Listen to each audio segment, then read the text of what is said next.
Good morning, everybody. Well, it's morning my time.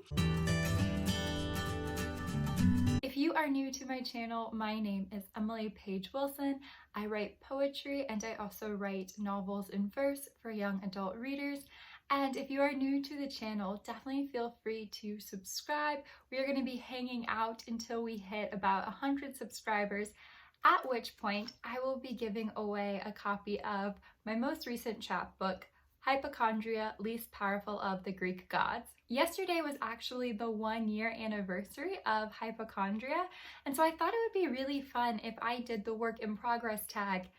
Even though I'm technically cheating, please don't be mad at me. But I thought it might be fun to look back at this book and do the work in progress tag and just help y'all get to know a little bit more about the collection. So the first question asked, what is the working title? Obviously, this is the official title, Hypochondria, Least Powerful of the Greek Gods.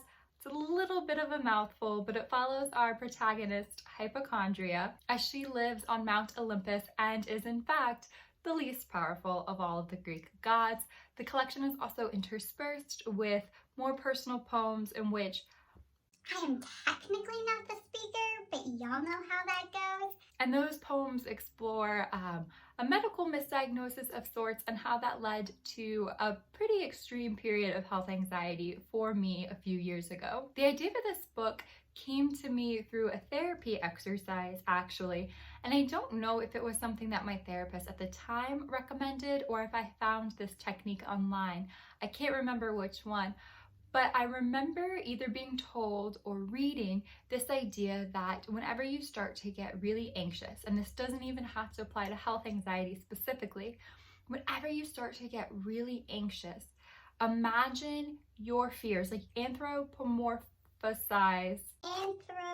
Why does that word get me every time? Project your fears outside of your body and talk to it, in your mind's eye almost, like have a conversation with it as if it's a different person or a different entity. You could also imagine just a shape with a particular color, anything to kind of project these fears outside of yourself to try to prevent a toxic thought spiral and to just recognize the fact that your fears and your anxieties at the core root of them, they are trying to protect you, right? Doesn't the Pixar film Inside Out, isn't that kind of a theme in that movie as well? But because hypochondria is such a Greek word, etymologically speaking, it's so mouthy and there's so many sounds in it, right? Like hypochondria. It almost kind of drags down to me when I say it out loud.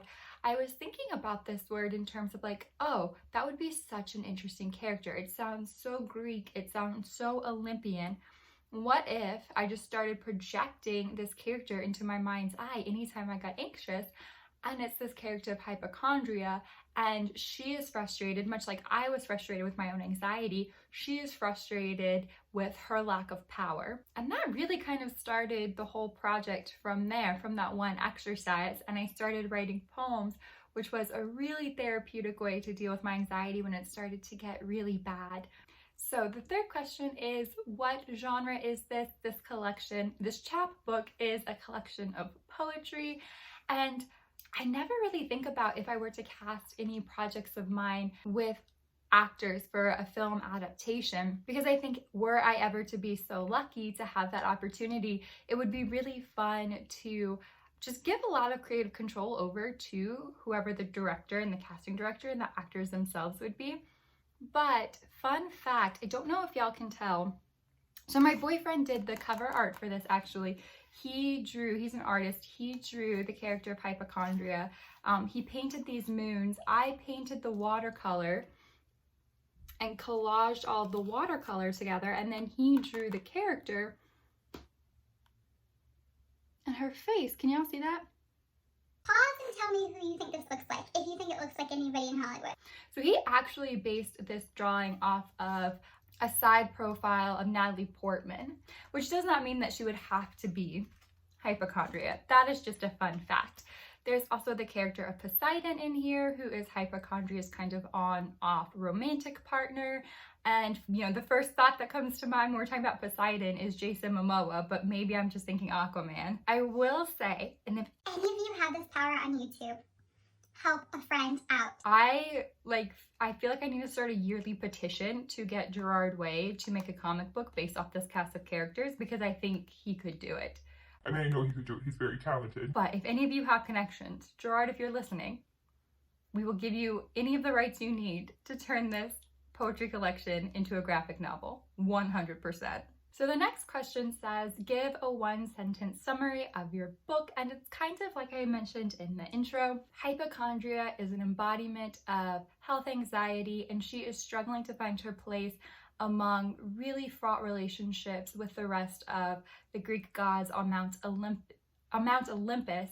And those poems are also interspersed with an unnamed speaker, as the speaker navigates her own anxiety and her own relationships with family members and friends, and trying to explore the line of how difficult it is to be somebody who is in pain, whether that's embodied pain, whether that's a mental illness like anxiety and depression, and the limits of language to convey that, while also being really empathetic about the friends and the family members who have their own pains every time you're asking them to be caregivers to you as well, and how we perform emotional labor for each other in that way. There's a run-on sentence. Does that count? So the next question is, will your book be self-published or represented by an agency? This book came out with Glass Poetry Press. They're such a fantastic independent press. They produce 5 chapbooks a year. Anthony Frame is their editor, and he is also a poet. I did not have an agent at the time, but most poetry collections will not get agents, or you don't need to be agented to publish poetry collections. I'm seeing now more and more that poets will have agents, but particularly it seems like unless you're in like the top tier, not to break down our business into tiers like that, but y'all know what I mean. There are some poets who it is advantageous to their careers to have agents. For most of us though, it's probably going to be open submission contest model.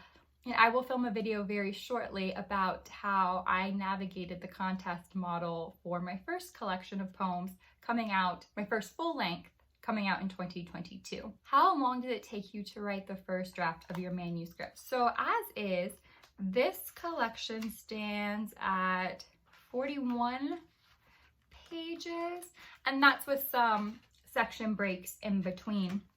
But I actually looked this up based on my submission history. So I don't know when I first started writing these poems. It was after grad school, so it was after 2016. The first time that I submitted a poem from this collection, and I will leave some of the poems linked down below. I can't remember, I want to say maybe the first poem came out in Cotton Xenomorph, but I'm not entirely sure. It could have actually been Glass. I will try to find that out for y'all. But the first time I submitted a poem was in October of 2017. So that's probably when the writing of this collection really started to pick up. The first time I sent a version of this chapbook out was August of 2018. So I can't confirm for y'all that it was less than a year that I spent writing this project, but maybe about a year or so. And then it wasn't until July of 2019 that I sent it to Glass, and then it was released August 2020. So probably 3 years from the time I seriously began writing these poems to the time when they were available as a chapbook. The next question asks, what other books would you compare your book to? And I am embarrassed to say this, but I haven't read this book yet, even though it's on my list. I mentioned this in my last book haul, my summer book haul. There are just so many good poets and authors that I just haven't gotten around to reading yet. But I know that Deluge by Layla Shati talks about, and I've read a lot of the poems from the collection, I just don't have the collection yet. A lot of those poems focus on illness. One of my friends read that collection and was like, hey, you really need to read this. This work is in conversation with some of the themes in hypochondria. Also, Victoria C. Flanagan has a chapbook entitled Glossary of Unsaid Terms, and I think those works are also, the themes in both of these works were in conversation with each other as well. So if you're interested in hypochondria, or if you've read Hypochondria, I would definitely recommend checking those two out as well. And also, if you guys have any recommendations in having heard a little bit more about this chapbook, if it's new to you, definitely let me know down below. I would love to read more work that focuses on anxiety and health anxiety and just the body in general. The next question is what inspired this book, and obviously, like I said, it was my health anxiety. And then the last question is, what else about your book might interest your readers? So I do just want to reiterate that the book is interspersed with the hypochondria poems and then the unnamed speaker, which may or may not be the poet. So not all of the books. This isn't necessarily like a novel in verse, but there is quite a cast of characters. Poseidon, who is hypochondria's kind of ex, has affairs with some mermaids. Sisyphus also makes an appearance. He is hypochondria's estranged stepbrother, half-brother, and he's one of my favorite characters. The poems in his voice, I think, yeah, they're very, very meaningful to me. So I thought just to close out this video, I would read you guys a quick poem from this collection. And like I said, I will leave links to more down below. This one is entitled Poet as Doctor 2. There are quite a few repeating series in this collection. And for this series, I thought about, if y'all have seen a few videos on my channel, I can get a little bit woo-woo about words and language. I really do think that there's just something so magical about sounds. I was thinking about, what if sounds had the power to heal? Which words would we use for different physical ailments? So, Poet as Doctor 2. Let's begin again. This medicine, this muse, this moon that won't blue. Murmur quartz to cure coughs, teapot for bespotted livers. Write perfume in cursive until the pneumonia in your lungs loosens. Thread silver through your teeth to tempt splinters from your skin. Dissolve geode into fine grains on your tongue. Swallow to ease the gout out of your teased and tangled toes. Rub wisteria to thicken wispy hair that threatens to fall, bald patch of scalp peeking through. Say the word sordid until it becomes a gorgeous worship, a frantic chant. Freedom found in repetition's clean cabinet of silverware.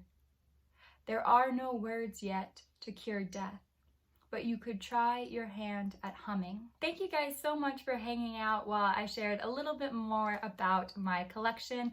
If you are new, definitely subscribe. Once we hit 100 subscribers, I will be giving away a copy, maybe two, depending, of this chapbook, and it'll be signed. If you don't want to wait that long, I do have a few signed copies of the chapbook for purchase, which I will leave the information down below. And let me just know too, what chapbooks have you read recently, or full-length collections that you really like, regardless of if it's related to any of the themes in hypochondria. I always appreciate you guys hanging out. I will see you next time. Bye.